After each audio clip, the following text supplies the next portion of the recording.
এর মধ্যে যত নিয়ামত দেওয়ার ওয়াদা করেছিলেন সব নিয়ামত পরিপূর্ণ পুঙ্খানুপুঙ্খ দিয়েছে। 70টা 72টা হুরের কথা বলেছেন, তাও আমরা পেয়েছি। 80,000 গেলমানের কথা বলেছে, তাও আমরা পেয়েছি। মধুর নদী দিতে চেয়েছেন, তাও আমরা পেয়েছি। আরে দুধ শরবত আর পানির নদীর কথা বলেছে, তাও আমরা পেয়েছি। জান্নাতের ভিতরে 6,666 তালা দালানের কথা বলেছে, তাও আমরা পেয়েছি। জান্নাতের ভিতরে সবই আমরা পাইলাম। আলহামদুলিল্লাহ কদ ওয়াজাদনা মা ওয়াদানা রাব্বুনা হাক্কা। সব প্রশংসা ওই আল্লাহর, যে আল্লাহ যা ওয়াদা করেছেন সব আমাদেরকে দিয়েছেন। এখন চিন্তা ছিল কতদিন পর মরে যাই নাকি, এত বড় নিয়ামত ভান্ডার থেকে যদি মরে যাই তাহলে আমাদের আর কি স্বাদ থাকলো। এখন আমাদের সামনে যখন মরণকে জবাই করে দিয়েছেন, আল্লাহ বললেন আর তোমাদের কোনোদিন মরণ হবে না। এই সুসংবাদ শুনে জান্নাতীরা স্লোগান দিতে থাকলো আলহামদুলিল্লাহ। إن الحمد لله والصلاة والسلام على من لا نبي بعده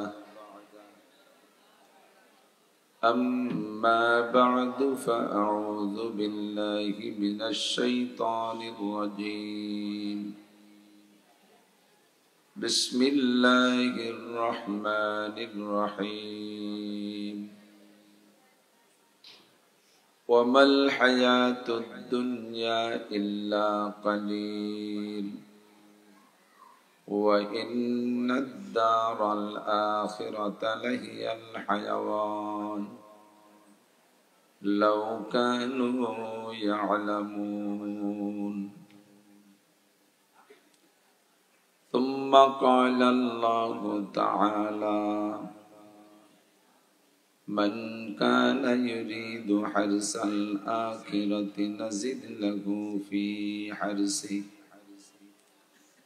ومن كان يريد حرث الدنيا نؤته منها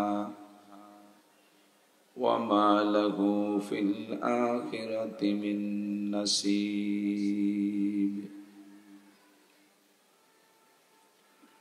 وقال محمد رسول الله صلى الله عليه وسلم من حافظ على الصلوات أكرمه الله ب5 خصال يرفع عنه ضيق العيش وعذاب القبر ويعطيه الله كتابه بيمينه ويمر على الصراط كالبرق ويدخل الجنة بغير حساب أو كما قال عليه الصلاة والسلام. سبحانك لا علم لنا إلا ما علمتنا إنك أنت العليم الحكيم. جزى الله عنا محمدا ما هو أهله سبحان الله وبحمده سبحان الله العظيم. رب اشرح لي صدري ويسر لي أمري واحلل عقدة من لساني يفقه قولي. رب زدني علما. اللهم أرنا الحق حقا وارزقنا اتباعه وأرنا الباطل باطلا وارزقنا اجتنابه. সকলে বলি আমিন। মোহাব্বতের সাথে নবী আলাইহিস সালাতু ওয়াস সালামের শানে সকলেই জবান খুলে একবার দুরূদ শরীফ পড়ব। হাদিসে আসছে হুজুর বলেন মান সাল্লা আলাইহি মাররা সাল্লাল্লাহু আলাইহি আশারা মাররা, যে আমার উপরে একবার দুরূদ শরীফ পড়বে আল্লাহ তাআলা তার উপরে 10টি রহমত নাজিল করবেন। আমল নামা থেকে এক্ষুনি 10টি গুনাহ মাফ করে দেওয়া হবে, নতুন করে আমল নামায় 10টি নেকি লিখে দেওয়া হবে, জান্নাতের মধ্যে তাকে 10টি মর্তবা বাড়িয়ে দেওয়া হবে। এ ফজিলত সেই পাবে যে পড়বে। একজনে পড়লো, পাশে বসে চুপ করে শুনলেই ফজিলত নেই। কাজে এই মহা ফজিলত যদি অর্জন করতে হয় সকলেই আমরা পড়বো। হাদিসের মধ্যে অনেক দুরূদ শরীফ এসেছে, তার মধ্যে শ্রেষ্ঠ দুরূদ যে দুরূদ আমরা নামাজে পড়ে থাকি, সকলেই জবান খুলে একবার পড়ে নেই। আল্লাহুম্মা সাল্লি আলা মুহাম্মাদিন ওয়া আলা আলি মুহাম্মাদ কামা সাল্লাইতা আলা ইব্রাহিম ওয়া আলা আলি ইব্রাহিম ইন্নাকা হামিদুম মাজিদ। আল্লাহুম্মা বারিক আলা মুহাম্মাদিন ওয়া আলা আলি মুহাম্মাদ কামা বারাকতা আলা ইব্রাহিম ওয়া আলা আলি ইব্রাহিম ইন্নাকা হামিদুম মাজিদ।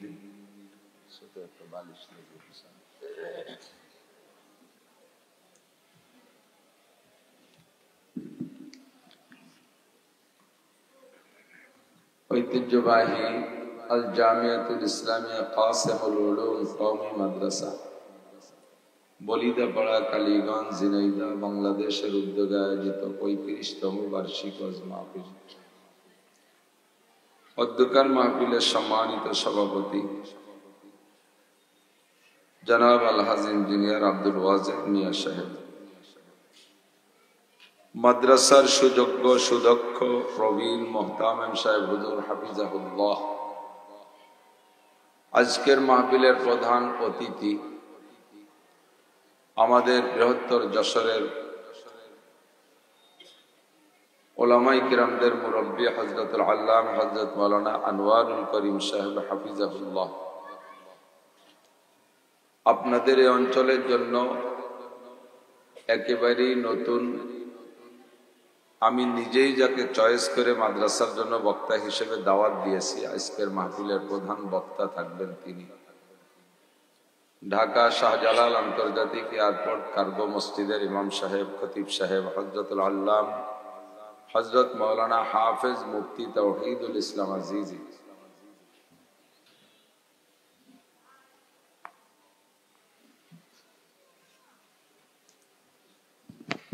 মাদ্রাসার মুহাদ্দিসিনে কিরাম, আসাতিজায়ে কিরাম,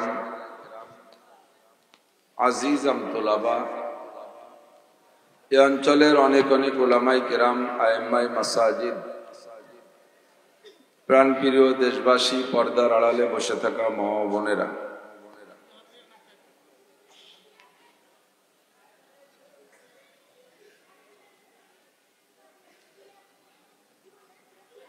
অত্যন্ত দামি রাত্রের দামি সময়, আরবিতে রাত আগে আসে, দিন পরে আসে। আগের রাত আর পরের দিন মিলাইয়া একদিন।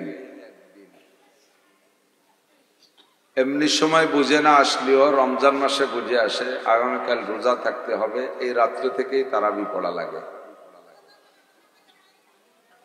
সেই হিসেবে মাগরিবের পর থেকে নেই আমাদের আজকের জুমার রাত শুরু, জুমার দিন রাত এখন থেকে শুরু। জুমার রাতটা প্রত্যেক সপ্তাহের ভিতরে অত্যন্ত গুরুত্বপূর্ণ রাত, দামি রাত। মাগরিবের পরের সময়টা আরো জরুরি, আরো গুরুত্বপূর্ণ। যত নবী রাসূল দুনিয়া এসেছিলেন,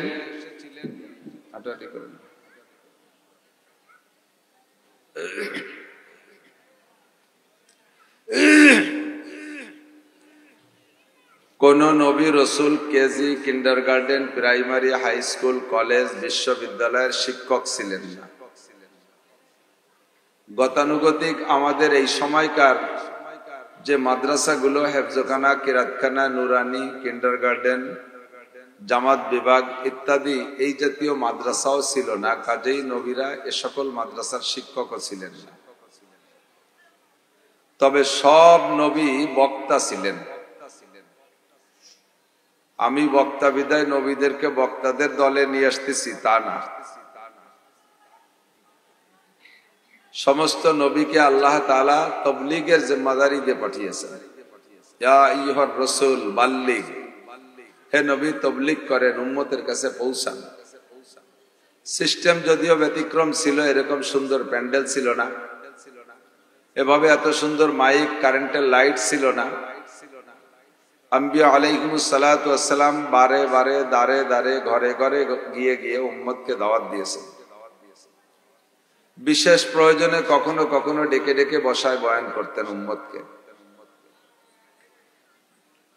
সমস্ত বক্তা, সমস্ত নবীদের মধ্যে সাইয়্যিদুল আম্বিয়া, সাইয়্যিদুল খুতাবা, বক্তাদের নেতা বক্তা বিশ্ব নবী মুহাম্মদুর রাসূলুল্লাহ সাল্লাল্লাহু আলাইহি ওয়াসাল্লাম।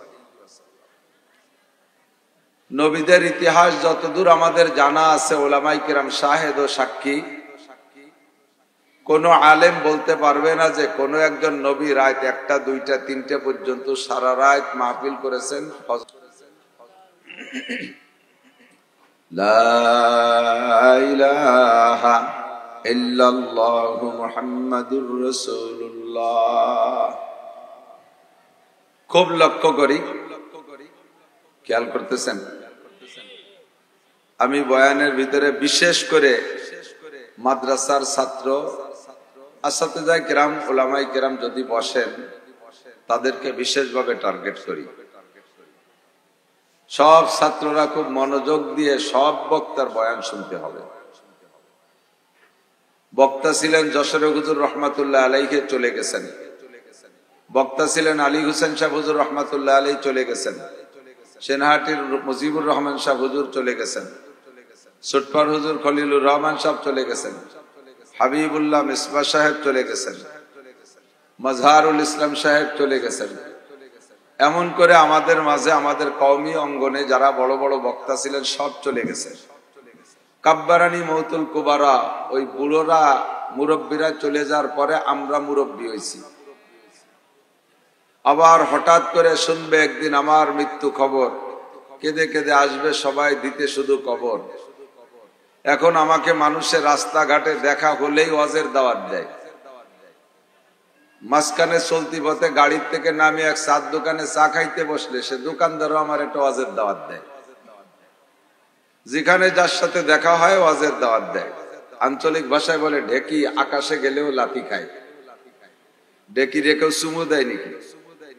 ঢেকি ঢেকিছেন এদিকে আছে ঢেকি, চাউল বানায় না ধান ফারাইয়া, তো ঢেকি রেখেও কি চুমু দেয়? ওরে সবাই লাথি দেয়। ও আকাশে গেলেও ঢেকি লাথি খাবে। তো আমরা বক্তারা যেখানে যাই সে জায়গায় যে ওয়াজের দাওয়াত পাই।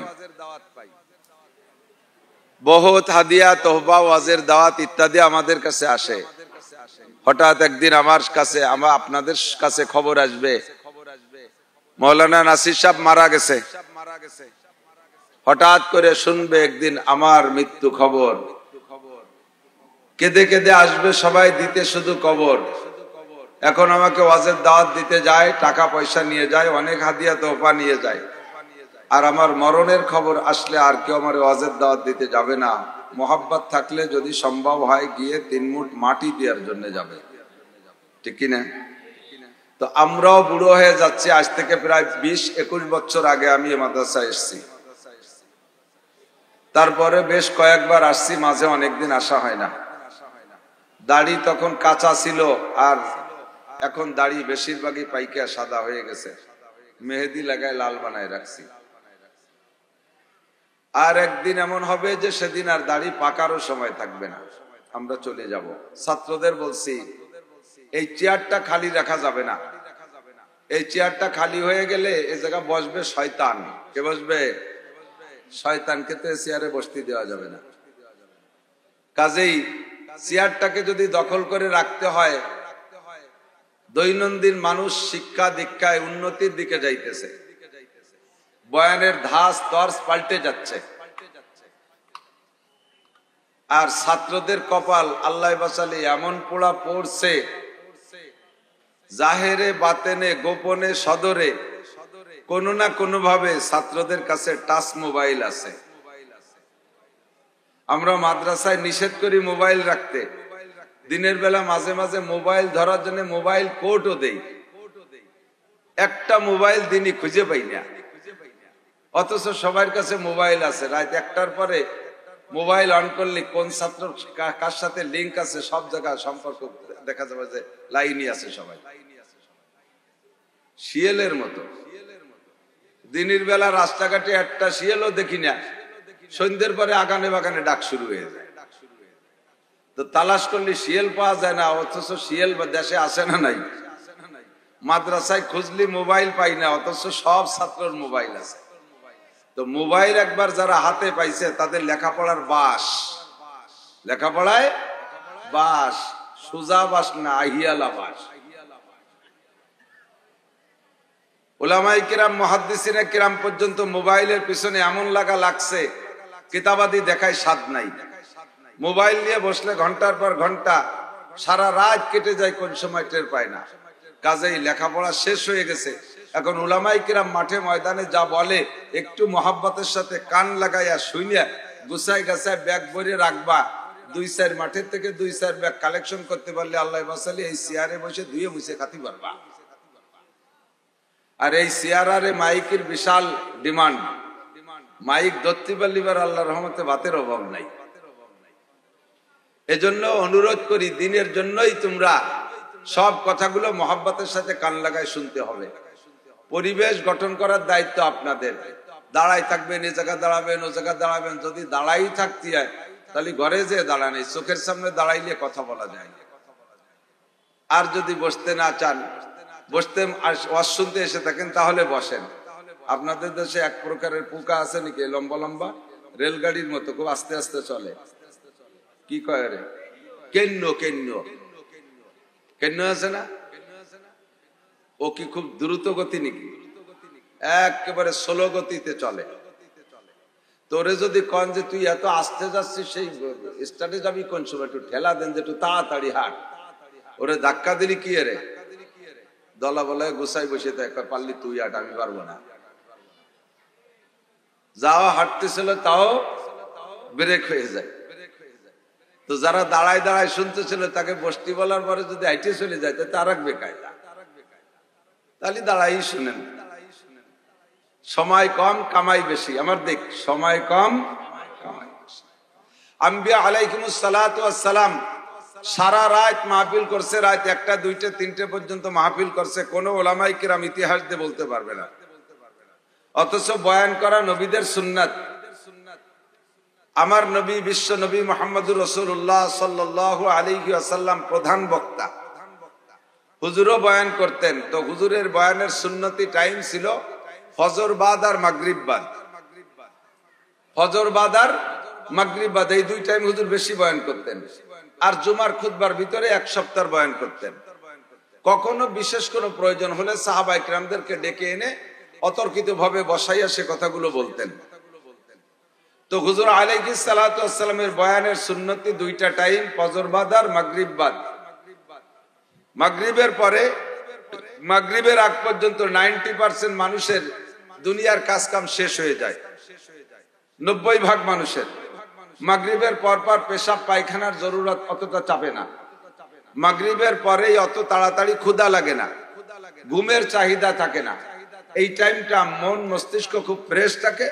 বয়ান করতেও ভালো লাগে, শুনতেও ভালো লাগে, বলতেও ভালো লাগে, শুনতেও ভালো লাগে, কথা বোঝা যায়। রাত যত বাড়বে বিভিন্ন পেরেশানি আসবে, বিভিন্ন জরুরত আসবে, পেশাব আসবে, পায়খানা আসবে, ক্ষুধা লাগবে, ঘুম আসবে। আর ধীরে ধীরে রাত বাড়লে এই বিরক্তির কারণে কথা শুনেও স্বাদ হয় না, বলেও স্বাদ হয় না। এজন্য হুজুর আলাইহিস সালাতু ওয়াস সালাম মাগরিব বাদ বয়ান করতেন। সারা রাত ঘুমের পরে ফজরের নামাজ পড়া কাজে বেরোনোর আগে আবার 1টা ঘন্টা মানুষের মন মস্তিষ্ক ফ্রি থাকে, ব্যস্ততা থাকে না। ওই সময় বয়ান করতেও ভালো, শুনতেও ভালো। যার কারণে দেখবেন বিশ্ব ইজতেমা এবং তাবলীগ ওয়ালাদের বয়ান সারা দুনিয়া জুড়ে ফজর বাদ আর মাগরিব বাদ। আসল বয়ান কোন সময়? ফজর বাদ আর মাগরিব বাদ। মাইক নাই, লাইট নাই, প্যান্ডেল নাই, পোস্টার নাই, হ্যান্ডেলিং নাই, হ্যান্ডবেলিং নাই, কোনো কিচ্ছু নাই। সুন্দর করে বয়ান করতেছে। ধীরে ধীরে তাদের বয়ান সারা পৃথিবীর আনাচে কানাচে পৌঁছে গেছে। বয়ানের জগতে তারা সুন্নতের পাবন্দি করার কারণে তবলিগ ওয়ালাদের বয়ানের ক্রিয়া হচ্ছে। বর্তমানে এই মুহূর্তে প্রত্যেক এক দিন কমপক্ষে তবলিগ ওয়ালাদের মেহনতে সারা বিশ্ব জুড়ে জরিপ চলতেছে, ডেলি এক দিনে 1000 করে কাফের কলেমা পড়ে মুসলমান হচ্ছে। মাসে 30,000, মাসে 30,000 এই হারে মুসলমান হচ্ছে বয়ানের সুন্নত ঠিক রাখার কারণে।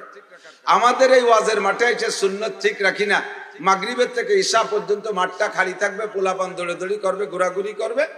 এরপরে ঈশার নামাজ পড়িয়া এক বক্তা, তারপরে এক বক্তা, যত কঠিন সাবজেক্ট ধীরে ধীরে রাত বাড়বে। আর শ্রোতারা এসে বসবে, জিমেবে, ঘুমাবে, নালাবে। এর ভিতরে যে বক্তা কি কয়ে যাবে, কিছু শুনবে, কিছু শুনবে, কিছু শুনবে না, যার কারণে কোনো ফায়দা হচ্ছে না। আজকে আপনারা মাগরিবের বাদ বসছেন। আস-সাবিকুনা আস-সাবিকুন উলাইকাল মুকাররাবুন। আল্লাহ পাক রব্বুল আলামিন বলেন, প্রত্যেক ভালো কাজে যারা আগে থাকে, প্রত্যেক ভালো কাজে যারা অগ্রগামী, তারা আল্লাহ পাকের কাছে অতি নৈকট্য প্রাপ্ত বান্দা, আল্লাহর অত্যন্ত প্রিয়। কালীগঞ্জ একটা থানা সদর, যদিও একটা থানা, তবে আমার বাংলাদেশে জানা মতে অনেক নতুন জেলার চাইতে আপনাদের এই থানা সদরের পরিসরটা অনেক বড়, বাজার ঘাট বড়, ব্যবসা বাণিজ্য ভালো, জনগণ খুব বেশি।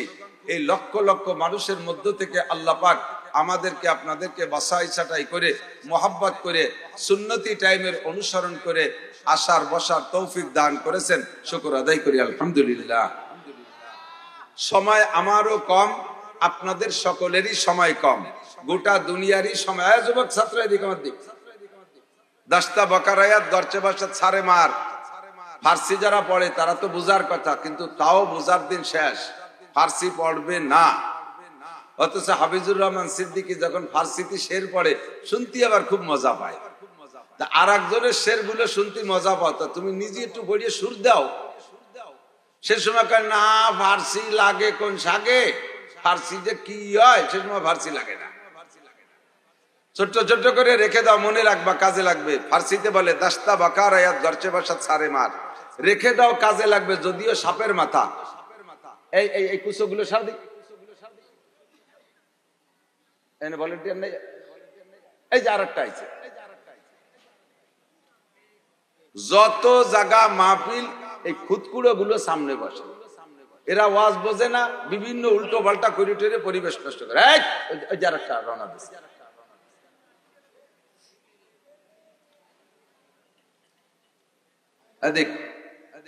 আল্লাহ পাক রব্বুল আলামিন বলেন, ঠান্ডা মাথায় আমার দিক একজনের নড়াচড়া করবে না। আল্লাহ পাক বলেন, আমাল হায়াতুদ দুনিয়া ইল্লা কালিল।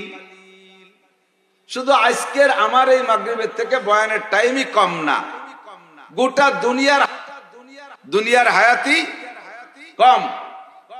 দুনিয়ার বয়স যাই চলে যাক না যাক, সামনে আর কতদিন আছে জানি না, কবে ধ্বংস হবে আল্লাহই ভালো জানে। আল্লাহ পাক বলেন, ইন্নাল্লাহা ইনদাহু ইলমুস সাআহ। কিয়ামত কবে হবে এইটা আমি ইসরাফিল আলাইহিস সালামকে জানতে দেই নাই, কোন নবী রাসূলকে আমি বলে দেই নাই কিয়ামত কবে হবে। তবে কিয়ামত হবে কতক্ষণ? ইযা ওয়াকাতিল ওয়াকিআ লাইসা লিওয়াকাতিহা কাযিবা। ওই ঘটনা ঘটবে, তার মধ্যে কোনো সন্দেহ নাই, ওর মধ্যে মিথ্যার কোনো অবকাশ নাই। এ দুনিয়া ধ্বংস হবে, তবে কবে হবে জানি না। মান্তেকের ভাষায় বলে, আল মান্তেক মেরকাত ইত্যাদি মান্তেকের কিতাব আছে, তার মধ্যে বলে দুনিয়া হাদেস। হাদেস কাকে বলে? যে আগে ছিল না, এখন আছে, আবার থাকবে না, এর নাম হলো হাদেস। দুনিয়া একসময় ছিল না, এখন আছে, একসময় থাকবে না।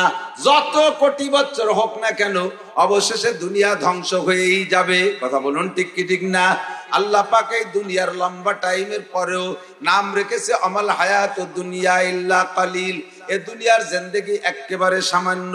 যদি তুমি হায়াত কামনা করো, যদি তুমি হায়াত বুঝতে চাও, তাহলে হায়াত বুঝে নাও। ওয়া ইন্নাদ দারাল আখিরাতা লাহিয়াল হায়াওয়ান।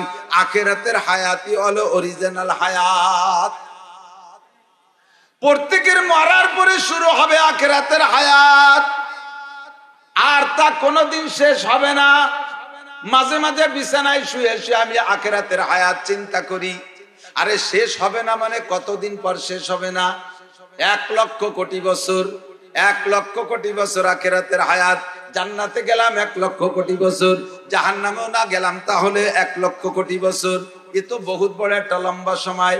কয় এতদিন পরে কি হবে? কয় তারপরও 1,00,000,000,000 বছর। কয় তারপরে কি হবে? কয় তারপরও 1,00,000,000,000 বছর। কয় তারপরে কি হবে? কয় কোটি কোটি কইতে কইতে তোমার হাঁটুর কোটি খুলে যাবে, তবুও আখিরাতের কোটি কয়া শেষ হবে না। আখিরাতের হায়াত এত লম্বা, কথা কান্তি ঠিক না? দীর্ঘ লম্বা হায়াত। ওয়া ইন্নাদ দারাল আখিরাতা লাহিয়াল হায়াওয়ান। জান্নাতীদেরকে জান্নাতে দেওয়ার পরে জাহান্নামীদেরকে জাহান্নামে দেওয়ার, এই ছেলেরা খেয়াল, জান্নাতীদেরকে জান্নাতে দেওয়ার পরে জাহান্নামীদেরকে জাহান্নামে দেওয়ার পরে দুই দলের মাঝখানে আল্লাহ পাক একটা প্রাণীকে জবাই করবে। বুখারী শরীফের হাদিস। একটা প্রাণীকে জবাই করবে আল্লাহ তাআলা ফেরেশতাদের মাধ্যমে। সর্বপ্রথম জান্নাতীরা জিজ্ঞেস করবে, রব্বানা মা যাবাহতা বাইনা আইদিনা। রব্বুল আলামিন, জান্নাতের মধ্যে তো খাইতে গেলে কোনো প্রাণী জবাই করে খাওয়া লাগে না। গোশত খাইতে যাব, উটের গোশত, কোন জায়গা জবাই হবে তার মাসবাহ কোন জায়গায়, তার কোন জায়গা থেকে জবাই হয়, সুলাকুটা কোথায় হয় দেখি না। শুধু খাইতে ইচ্ছা করলে গোশত চলে আসে, হরিণের গোশ খাইতে চাইলে চলে আসে, খাসির গোশ খাইতে চাইলে চলে আসে। জবাই করে তো কিছু খাওয়া লাগে না। তুমি এই যে আমাদের সামনে ফেরেশতার মাধ্যমে জবাই করলা, মা যাবাহতা বাইনা আইদিনা, সামনের পরে এটা কি জবাই করলে? আল্লাহ পাক জবাব দিবেন, যাবাহতু বাইনা আইদিকুম মাউতাকুম, তোমাদের মরণকে জবাই করে দিছি। কাকে জবাই? বলবে আল্লাহ মরণ রে জবাই করলে তো বুঝলাম না তর্জমা। কয় যে মরণ রে জবাই করে মেরে ফেলাইছি, তোমাদের আর কোনোদিন মরণ হবে না। জান্নাতীদের যখন এ কথা বলবে, ওদিকে তারা জান্নাতের নিয়ামত তো পাইছে পর্যাপ্ত, এত নিয়ামত পেয়েছে। জান্নাতের নিয়ামত পাইয়া রব্বুল আলামিনের শুকর আদায় করে কয়, আলহামদুলিল্লাহিল্লাযী কদ ওয়াজাদনা মা ওয়াদানা রব্বুনা হাক্কা। সকল প্রশংসা ওই আল্লাহর, যে আল্লাহ আমাদের জান্নাতের মধ্যে যত নিয়ামত দেওয়ার ওয়াদা করেছিলেন সব নিয়ামত পরিপূর্ণ পুঙ্খানুপুঙ্খ দিয়েছে।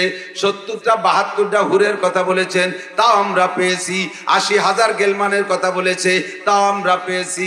মধুর নদী দিতে চেয়েছেন, তাও আমরা পেয়েছি। আরে দুধ শরবত আর পানির নদীর কথা বলেছে, তাও আমরা পেয়েছি। জান্নাতের ভিতরে 6,666 তালা দালানের কথা বলেছে, তাও আমরা পেয়েছি। জান্নাতের ভিতরে সবই আমরা পাইলাম। আলহামদুলিল্লাহিল্লাযী কদ ওয়াজাদনা মা ওয়াদানা রব্বুনা হাক্কা।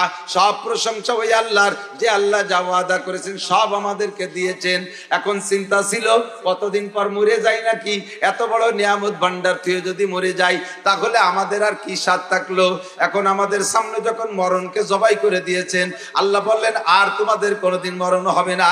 এই সুসংবাদ শুনে জান্নাতীরা স্লোগান দিতে থাকলো, আলহামদুলিল্লাহ।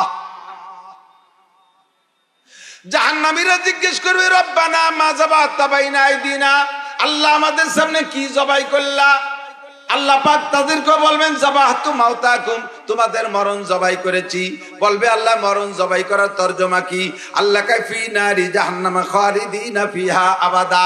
এই যে জাহান্নামে গিয়েছো আর অনাদি অনন্তকাল কোনদিন তোমাদের মরণ হবে না। লা তামুতুনা ফিহা ওয়ালা তাহয়াউন। এই জাহান্নামের মধ্যে তোমরা মরবাও না, বাঁচবাও না।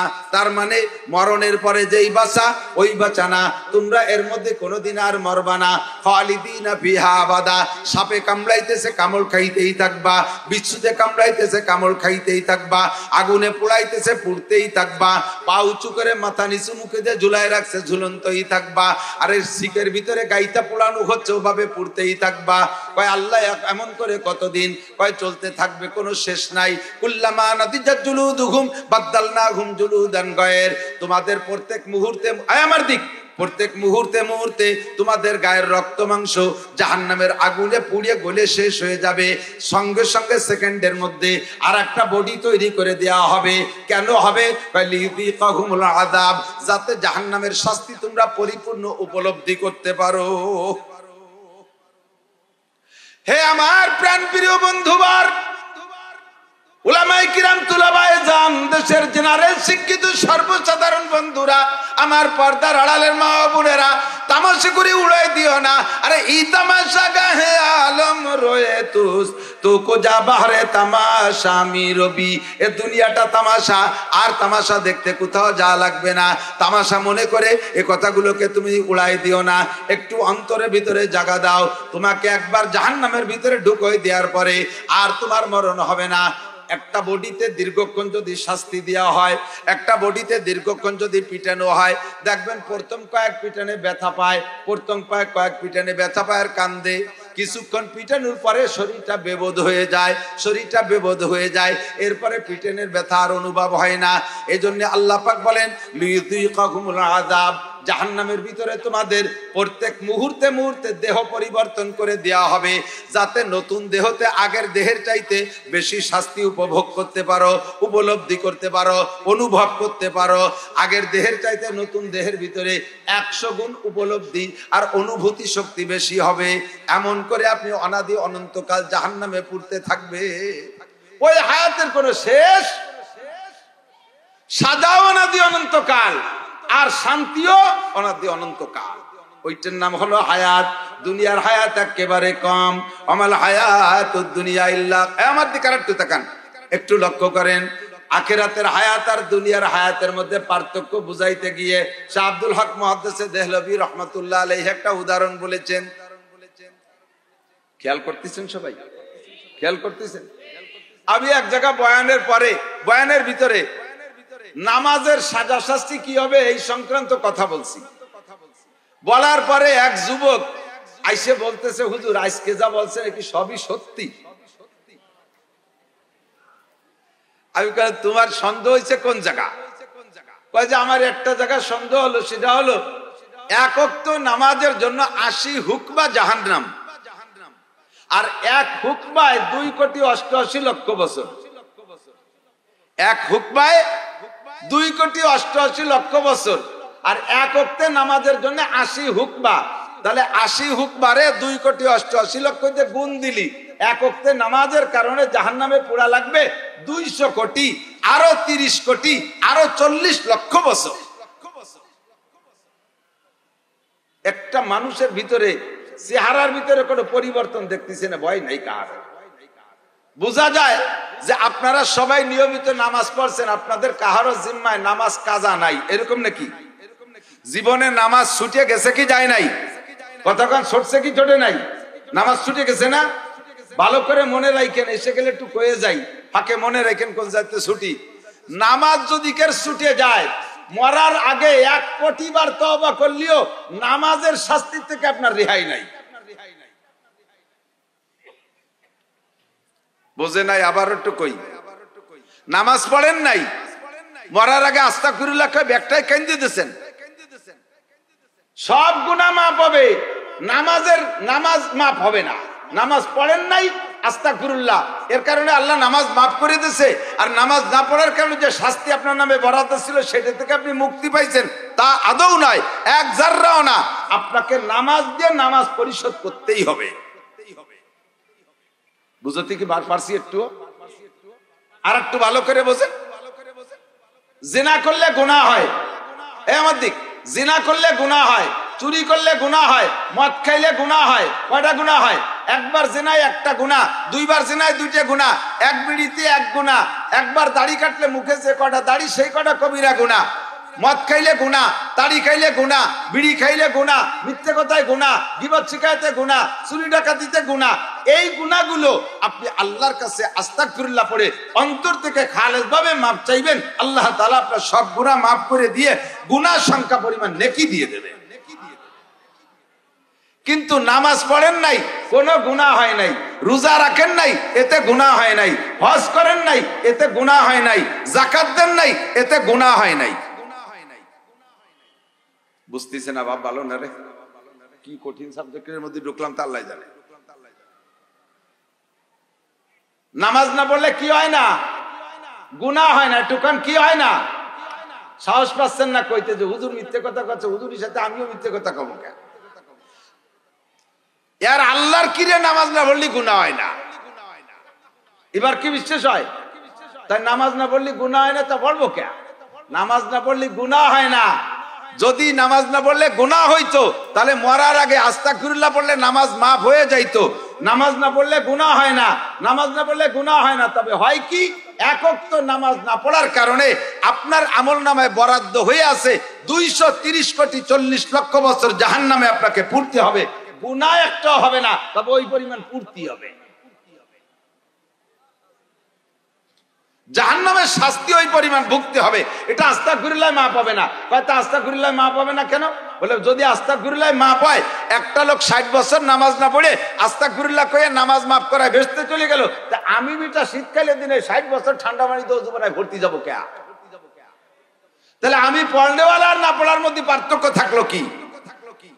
কাজেই মনে রাখবেন, শরীয়তের যে ফরজ 4টি বিধান, এই 4টে ছেড়ে দিলে গুনাহ হয় না, তবে ওর এগেনস্টে বিশাল করে শাস্তি বরাদ্দ আছে। ওই শাস্তি আপনার তওবার দ্বারা ক্ষমা হবে না, ওই শাস্তি আস্তাগফিরুল্লাহ মাফ হবে না, ওই শাস্তি আপনাকে বাঁচতে হলে ওইটা পরিশোধ করতে হবে। উদাহরণ দিলে সুন্দর করে একটু বুঝবেন। একটা ছোট্ট উদাহরণ দেই। আমার এলাকায় এক সুফি সাহেব, দরবেশ সাহেব, সুন্নতের খুব পাবন্দি করে। এর মানে দস্তারখানা ছাড়া বিড়িও খায় না। পাগড়ি শুয়েও পাগড়ি বাঁধতে শুয়ে থাকে। এই বড় যুব্য গাইতে শুয়ে থাকে। আমরা এই যে প্লাস্টিকের বোতাম লাগাইছি, নবী পাকের জামানায় প্লাস্টিকের বোতাম ছিল না, কাপড় দিয়ে গুন্ডি বানায় ব্যবহার করতো।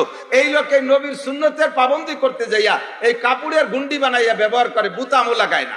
এত সুন্নতি, কিন্তু জাগা মতো বিশাল বেকায়দা, লেনদেন ভালো না। লেনদেন এরকম কিছু আছে না, তসবিটি বা পাল্টি। বাহারাল ওই লোক এক ডাক্তারের কাছে 300 টাকার ওষুধ খাইছে। 300 টাকার ওষুধ খাই আজ দেয়, কাল দেয়, পশু দেয়, তসু দেয়, এই মাস সে মাস করতে করতে 3 বছর দেয় না। তো 3 বছর পরে ওই লোকটা তবলিগি তশকিল হইয়া 3 চিল্লায় চলে গেছে। চিল্লায় যায়, এইবার শুনছে যে আল্লাহর হকে যত হক নষ্ট করো, সব হক আল্লাহ ক্ষমা করে দিতে পারে, কিন্তু মানুষের হক আল্লাহ তাআলা ক্ষমা করবেন না। তুমি যদি কারো কাছে 2 পয়সার দিনা থাকো, তাহলে 7 রাকাত নামাজ দেয়া লাগবে। 1 টাকা 100 পয়সা, প্রত্যেক 2 পয়সা 7 রাকাত নামাজ দেয়া লাগবে। এমন করে তোমাকে ইবাদত দিয়ে, নেকি দিয়ে মানুষের দিনা পরিশোধ করা লাগবে। এটা আল্লাহ পাক ক্ষমা করতে পারবেন না, এটাই দায়িত্ব আল্লাহ নেন নাই। কাজেই মানুষকে যদি কথা সত্য কথা বলে থাকো, তার কাছে মাফ চেয়ে নিবা। টাকা পয়সার লেনদেন থাকলে সেটা পরিশোধ করবা, অথবা তার কাছ থেকে ক্ষমা চেয়ে নিবা। এই বিষয়টা তবলিগের উপরে, তবলিগে যাইয়া খুব ভালো করে শুনছে আর বুঝছে। এখন বাড়ি আইসা ওই ডাক্তার সাহেবের কাছে গেছে।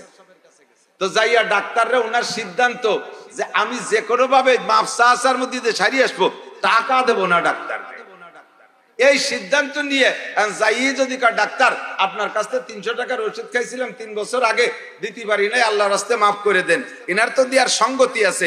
ডাক্তার যদি হইতো, এই লোক যদি হতো গরিব মানুষ, তাহলে ডাক্তার কাছে এমন কইলে মাফ করে দিত। কিন্তু লোকটা ধনী মানুষ, আবার টাকা দেবে না, ডাক্তারের কাছে যাই মাফ চাইলে মাফও করবে না। এই জন্য উনি কায়দা করে, বক্তা মানুষ, সুন্দর করে বুঝাই দিয়েছে। তবলিগিতেও আসিয়েছে, এসে বলতেছে, ডাক্তার সাহেব, এক সমাজে চলাফেরা করছি, একই হাট বাজারে হাটকে কেনাকাটা করছি, কত উল্টো পাল্টা ভুল চুক হয়ে থাকতে পারে। আপনার কাছে আমি যা পাবো সব মাফ করে দিলাম। মানে উনি যখন ঢেলে দিয়েছে, তাহলে ডাক্তারও তো ঢেলে দেবে। আপনি আমার জীবনে যত শক্ত কথা বলছেন সব মাফ করে দিলাম, দুনিয়ার থেকে সাপড়া হয়ে যাওয়া ভালো। আর আপনার কাছে আমি টাকা পয়সা যা পাবো সব মাফ করে দিলাম, ওর হিসেব নিকেশ করা লাগবে না। আর আপনিও আমারে মাফ করে দেন, যদি আপনি আমারে, আমি যদি আপনার কোনো শক্ত কথা বলে থাকি তাও মাফ করে দেন। আর আপনি যদি আমার কাছে পয়সা করি পেয়ে থাকেন, তাও আল্লাহর রাস্তায় মাফ করে দেন। দুইজন সমান সমান হয়ে একসাথে ভেস্তে যাই। তো ডাক্তার সাহেব বললেন, সব মাফ করে দিলাম, টাকা 300 ফেলাও। সব মাফ করে দিলাম, টাকা 300 ফেলাও। টাকা দেবো, তা মাফ সালাম কি? টাকা দিবা তো টাকার জায়গায় টাকা দিবা। 3 বছর আগে দেওয়ার কথা ছিল, দেও নাই, এই ঘুরাইছো, এই ঘুরানোর যে অন্যায়, এডে মাফ করে দিলাম, টাকা ফেলা। আল্লাহ কয় 25 বছর আগে নামাজ ফরজ হইতে পড়িস নেই, এখন পড়িয়ে দে, পড়িয়ে দিয়ে মাফ চা। এতদিন আমারে কেন ঘুরাইছিস, এই গুল্লি মাফ করে দিলাম। জোহরের নামাজ জোরে পড়ার কথা ছিল, না পড়ে আসরে কেন পড়ছিস, এই গুরলি কেন, এই গুল্লি মাফ করে দিলাম আস্তাগফিরুল্লাহর কারণে। বাকি নামাজ আমারে ফেরত দিয়া লাগবে। কতক্ষণ? এক ওয়াক্ত নামাজের জন্য 230 কোটি 40 লক্ষ বছর। যুবক কয় হুজুর একটু কমাই কন, অতদিন বাঁচবো না জাহান্নামের মধ্যে। অল্প করে বলেন তাহলে মানার যোগ্য হবে। এত লম্বা টাইম জাহান্নামে থাকবো না, কারণ দুনিয়ার আগুনের চাইতে জাহান্নামের আগুন 100 গুণ পাওয়ার বেশি।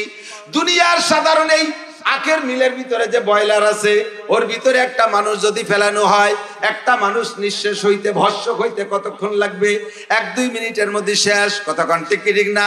ওর ভিতরে যে আগুন, আরে লোহা পুইড়া পানি হয়ে যাচ্ছে, এই আগুনের ভিতরে দুনিয়ার আগুন, তার ভিতরে 1 মিনিটের বেশি থাকবো না। আর জাহান্নামের আগুনের চাইতে 99 গুণ পাওয়ার বেশি, ওর ভিতরে এত লম্বা টাইম থাকবো না। একটু কমায় বলেন। আল্লাহ পাক রব্বুল আলামিন বলেন না, ওয়ামাল হায়াতুদ দুনিয়া ইল্লা কালিল, আখিরাতের জিন্দেগি ওয়াইন্নাদ দারাল আখিরাতা লাহিয়াল হায়াওয়ান, আখিরাতের হায়াতের শেষ নাই।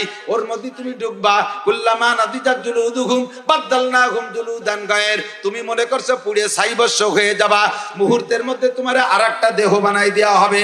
ওই দেহের ভিতরে অনুভূতি শক্তি থাকবে আগের চাইতে 100 গুণ বেশি। আখিরাতের হায়াতের কোনো শেষ নাই। শাহ আব্দুল হক মুহাদ্দিস দেহলভী দুনিয়ার আখিরাতের হায়াতের পরিমাণ বোঝানোর জন্য একটা উদাহরণ পেশ করেছেন। আমার দিকে খেয়াল করেন। এই জমিন থেকে প্রথম আসমানের দূরত্ব জীবন ভরে আমরা বাংলায় জানি 500 বছরের পথ। কতদিন? 500 বছরের পথ। শোনেন না, এই জমিন থেকে প্রথম আসমানের দূর কত দূর? 500 বছরের পথ। কিন্তু কোন পরিবহনের নাম শুনছেন? পায়ে হাঁটা 500 বছর, না বাইসাইকেলের 500 বছর, না নসিমন করিমনের 500 বছর, না অটো রিক্সার 500 বছর, কোন যানবাহনের নাম বলে নাই। 500 বছরের পথ বলা হয়েছে জমিন থেকে প্রথম আসমান। যে যানবাহনই হোক হোক না কেন, পৃথিবীর চতুর্দিক দিয়ে মহা ফাঁকা। রকেটে 1 ঘন্টায় চলে 32,000 কিলোমিটার।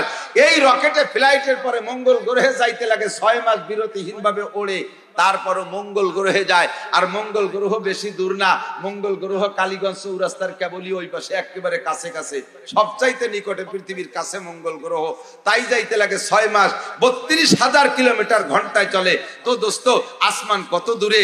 এই বিশাল মহাকাশ, ফাঁকা আকাশকে যদি সরিষা দিয়ে ভরপুর করে দেওয়া হয়, খালি সরিষা আর সরিষা, তাহলে কত সরিষা হবে আমরা সবাই মিলে গুনিয়ে সারতে পারবো? এই বিশাল সরিষা ভান্ডারের পাশে যদি একটা মাঠ, খোলা মাঠ তৈরি করে একটা পাখিকে আল্লাহ তাআলা বলে, হে পাখি, তুমি এখান থেকে সরিষা নিয়ে ওই মাঠে রাখো, এখান থেকে সরিষা নিয়ে ওই মাঠে রাখো। পাখি বলে, আল্লাহ ডেলি কতগুলো সরিষা নেব? আল্লাহ কা ডেলি কোনো সরিষা নাই, সপ্তাহে একটা নিবানা, মাসেও একটা নিবানা, বছরে একটা নিবানা, যুগেও একটা নিবানা, শতবর্ষে একটা নিবানা, 1000 বছর পরে একটা সরিষা এই মাঠ থেকে নিয়ে ওই মাঠে নিয়ে রাখবা। আল্লাহ এই একটা সরিষার ভিতরে 1000 বছর পরে একটা সরিষা নেব, তাহলে কয়টা নিয়ে থেমে যাব? কয় না, পুরো সরিষা শেষ করতে হবে। তো আব্দুল হক দেহলভী রহমাতুল্লাহ আলাইহি বলেন, এই পাখিটাকে যদি আল্লাহ তাআলা সুযোগ দেন, আরো নিতে থাকে, নিতে এই বিশাল সরিষা ভান্ডার শেষ হয়ে যাবে। ও দোস্ত, তারপর আখিরাতের বছর আর আখিরাতের দিন শেষ হবে না। বলেন না সুবহানাল্লাহ। আখিরাতের এই বিশাল লম্বা সময় আমাকে সেদিকে রওনা দিতে হবে দোস্ত।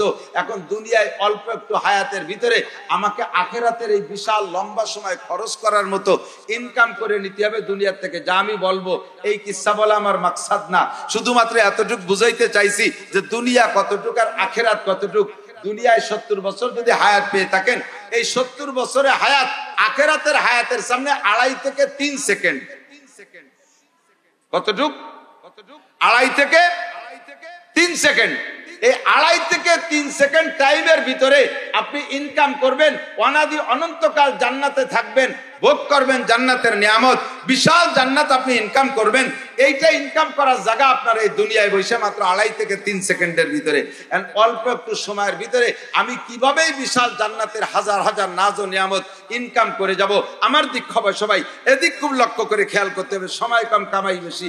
আমি ফাঁকে ফাঁকে বলি, আল আমালু কলিল আল আজরু কাসির, বুখারী শরীফের হাদিসের অংশ। সময় কম, কামাই বেশি। অল্প একটু সময়ের ভিতরে 3 সেকেন্ডের ভিতরে আমি বিশাল জান্নাত ইনকাম করে যাব। সহজ সরল পদ্ধতি। আল্লাহ পাক বলেন, আল্লাহ পাক রব্বুল আলামিন বলেন, মান কানা ইউরিদু হারসাল আখিরাহ নাজিদ লাহু ফি হারসিহি। যে ব্যক্তি আখিরাতের ক্ষেত চাষ করে, খেয়াল করতেছে না? খেয়াল করতেছেন? যে ব্যক্তি আখিরাতের ক্ষেত চাষ করে, আল্লাহ পাক রব্বুল আলামিন বলেন নাজিদ লাহু ফি হারসিহি, আমি তার প্রত্যেক চাষের ভিতরে বরকত দিয়ে দেই। পরিশ্রম করবে কম, পারিশ্রমিক দেব বেশি, ডিউটি করবে কম, বেতন দেব বেশি, তারা ইবাদত করবে কম, তাদেরকে নেকি দেব বেশি। আমি এইভাবে বান্দার অল্প একটু সময়কে পুষিয়ে দেব, অল্প সময়ের ভিতরে আখিরাতের এই বিশাল ইনকাম করে চলে যাবে।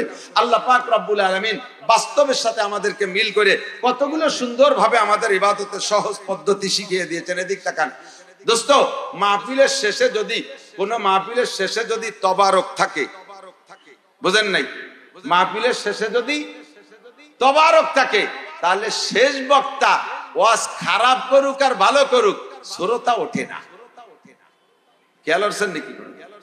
বক্তা জাড়িয়ে ওয়াজ করে যাচ্ছে, শ্রোতাকে ভালো লাগতেছে না, খালি চিন্তা হচ্ছে গড়ি দিয়ে 12টা বাজে, 1টা বাজে, সাড়ে না কে, আর শ্রোতারা বসে রয়েছে, বক্তা মনে করতেছে আমার ওয়াজ খুব ভালো লাগতেছে, এজন্যই বসে রয়েছে। শ্রোতারা সেজন্যই বসে নাই, তাড়াতাড়ি ছাড়লে যখনই ছাড়বে তখনই তবারক হবে, এই তবারকের আশায় বসে রয়েছে। ওয়াজের শেষে যদি তবারক হয় তাহলে মাহফিলের শেষ পর্যন্ত শ্রোতা থাকে। মিলাদের শেষে যদি জিলাপি থাকে তাহলেই মিলাদের লোক বেশি হয়। কথা বলেন না কেন? মসজিদে শুক্রবারে ইমাম সাহেব সালাম ফিরাইয়ে ঘোষণা দিয়েছে সবাই বসবেন, অমকের বাপের জন্য দোয়া হবে। মুসল্লিরা উকি মারিয়ে দেখে সামনে কিছু আছে নাকি, যদি দেখে যে 2 প্যাকেট স্টার বিস্কুট, কয় যে হুজুর সুন্নত বাড়ি যে পড়া সুন্নত, তাড়াতাড়ি ছুটি নেয়।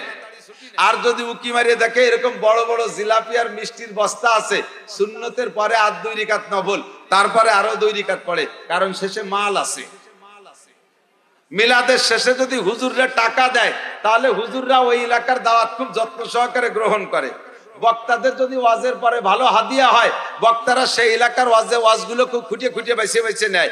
যে এলাকায় ওয়াজের পরে টাকা কম দেয়, বক্তাদের দাওয়াত দিতে গেলে ডায়েরির কলেরা হয়েছে, ডায়েরি খালি নাই। জাগতিক যেটা উদাহরণ বলছি দোস্ত, আল্লাহ পাক রব্বুল আলামিন মানুষের, আরে এদিক খেয়াল করেন, এখন রাত 12টা 1টা পর্যন্ত ওয়াজ শুনে যাওয়ার পরে, রাত 1টা পর্যন্ত ওয়াজ শুনে যাওয়ার পরে বাড়ি যাইয়া ঘুমাবেন। অধিকাংশ নামাজি মানুষও, অধিকাংশ 2-1 জন আল্লাহর বান্দা ব্যতিক্রম, অধিকাংশ নামাজি মানুষও আজকে ফজরের সময় উঠে নামাজ পড়তে পারবে না। একবার যদি রাত 2টা 2:30টার সময় টাইট ঘুম এসে যায় আর ফজরে উঠে নামাজ পড়তে পারে না।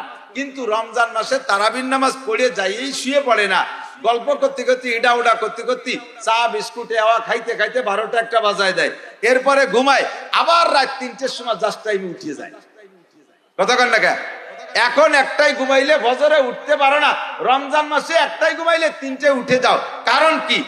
এখন রাত 3টের সময় উঠলে তো কেউ 1 গ্লাস পানিও খাইতে দেয় না, আর রমজান মাসে ওই সময় উঠলি তো গলা সমান খাওয়া যায়। বোঝা যায় যে এই পরিশ্রমের পরে জাগতিক কোনো পারিশ্রমিক থাকে, ওই পরিশ্রমটা করতে কেউ অলসতা করে না, ওই পরিশ্রমে কেউ পরিশ্রম মনে করে না। কথা কন ঠিক ঠিক না? লম্বা টাইম ওয়াজের শেষে তবারক পাইলে মাহফিলের শেষ পর্যন্ত থাকা যায়। মিলাদের শেষে জিলাপি থাকলে মিলাদের শেষ পর্যন্ত থাকা যায়। মিলাদে হুজুররে হাদিয়া দিলে হুজুর মিলাদটা যত্ন সহকারে পড়ে।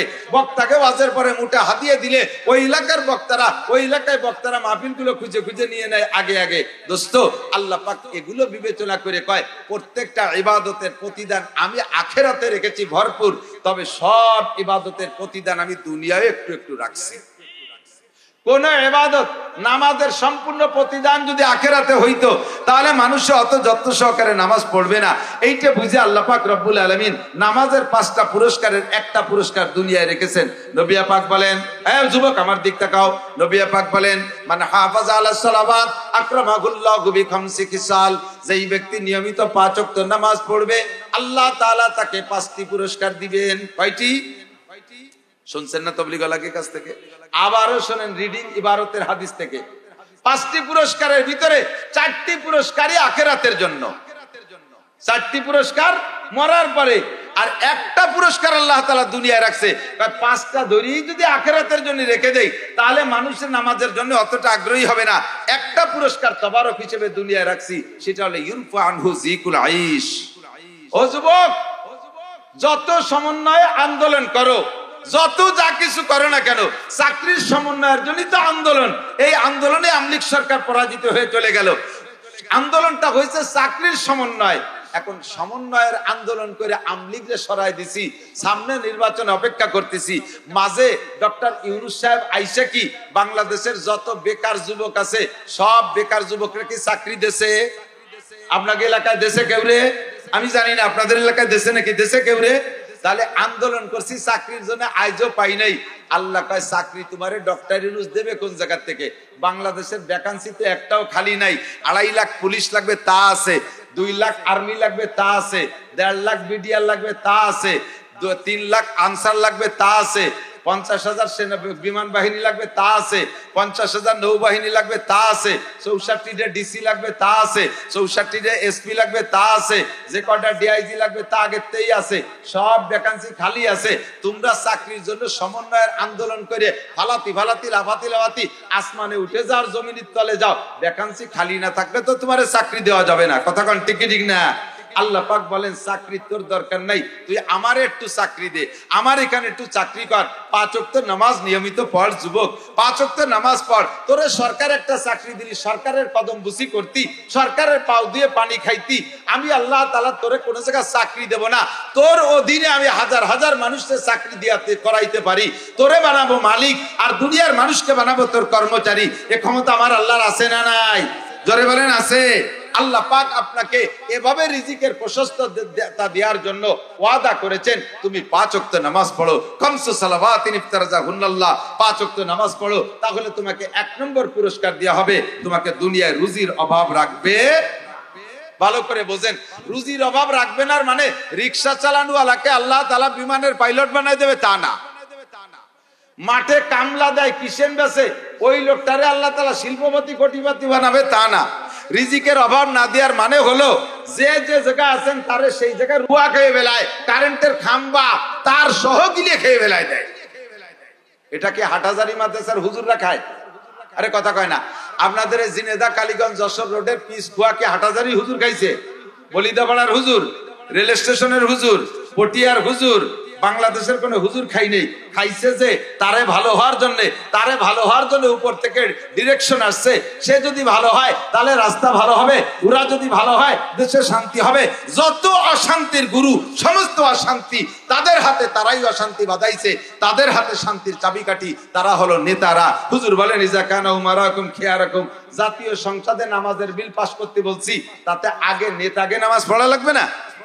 যেই মন্ত্রী বা যেই প্রধানমন্ত্রী বা যেই প্রেসিডেন্ট নামাজের বিল পাস করবে, উনারও তো নামাজ পড়া লাগবে ঠিক মতো। উনি চিন্তায় পড়ে গেছে আল্লাহ সবাইরে ভর্তি করছে, আমারও পড়া লাগবে না। এই ভয়তে কয় না, যে যা পারো পড়ো, না পারো বাদ দাও। নামাজ ছাড়া দেশে শান্তি আসার কোনো উপায় নাই। আর এই নামাজ আমরা ওয়াজ করে পড়াতে পারবো না। নামাজের পিছনে পিটানোর হুকুম আছে। ক্বালা রাসূলুল্লাহ সাল্লাল্লাহু আলাইহি ওয়াসাল্লাম ওয়াজরিবুহুম আলাইহা ওয়া হুম আবনাউ আশারা সিনিন।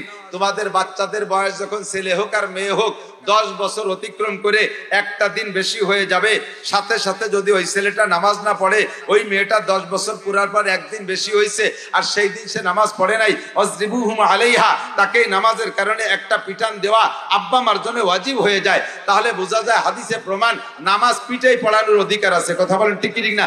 অধিকার না, বরঞ্চ দায়িত্ব আছে। যদি নামাজ পড়ানো হইতো তাহলে বাংলাদেশে সবকিছু শান্ত হয়ে যেত।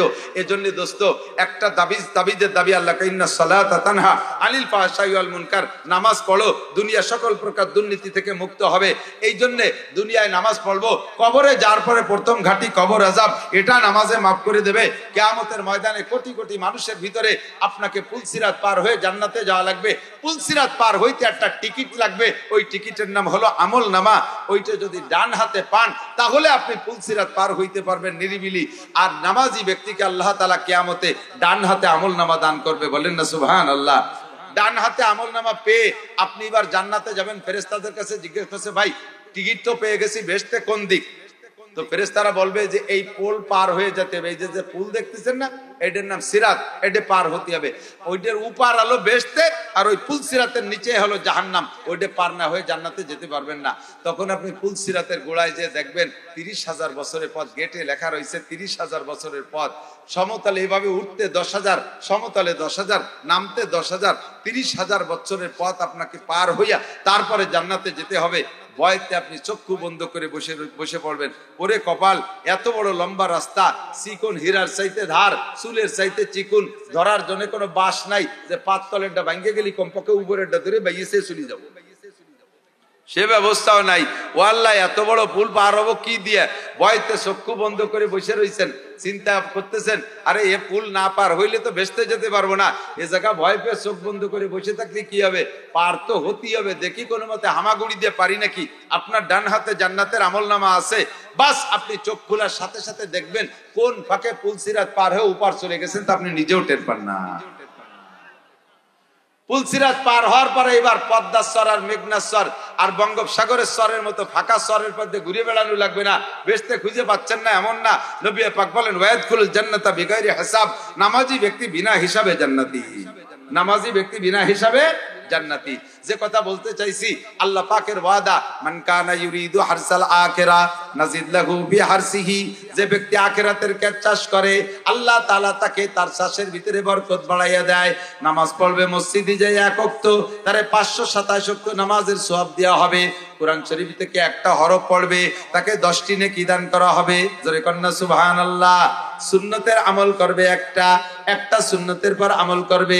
নবী পাক বলেন মান তামাসসাকা বিসুন্নতি ইনদা ফাসাদে উম্মতি ফালাহু আজরু মিয়াতি শাহীদ।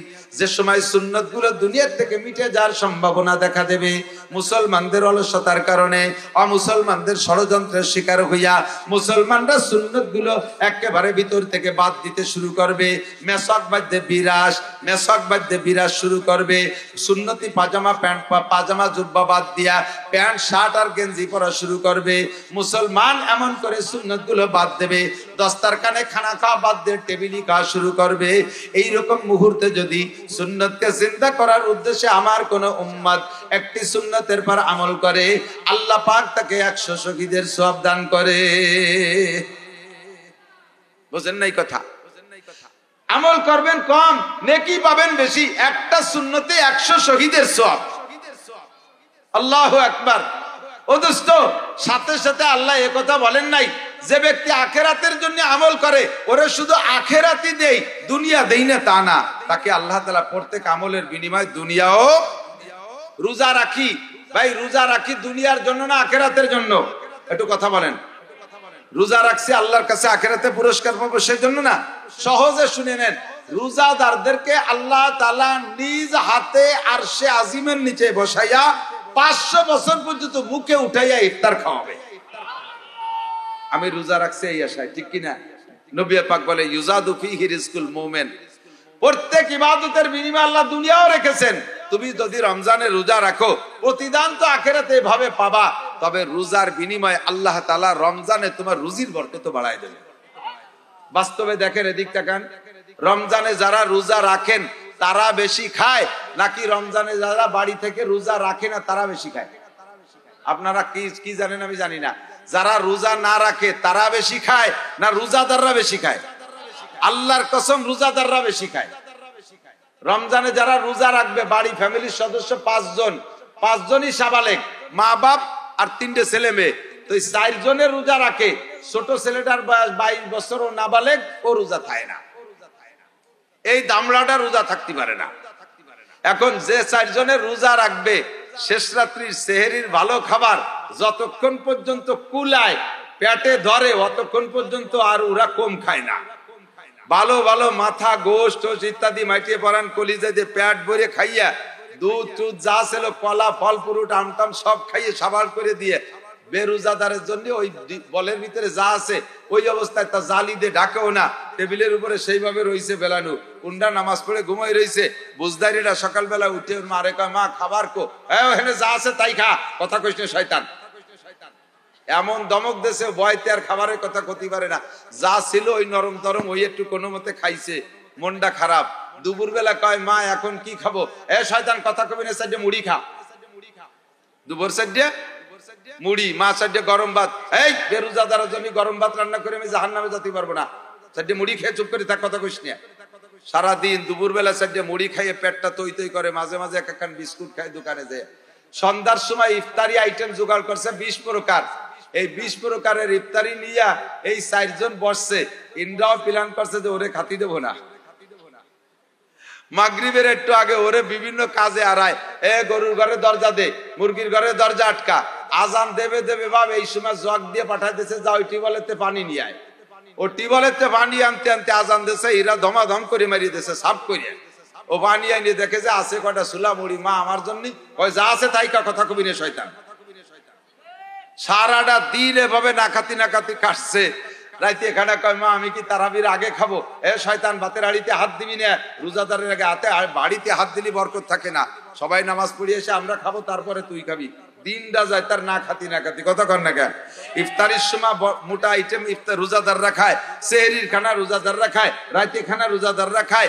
এমনি সময় আপনারা যা খান না খান, রমজান মাসে প্রত্যেকে বাড়ির খাবারের আইটেম বাড়ে, কমে না বাড়ে? এখন কয়জনে খেজুর খান, সুলা, বেগুনি, পিএজি, কত কিছু আইটেম রমজান মাসে খাই, শরবত খাই, কত কিছু খাই।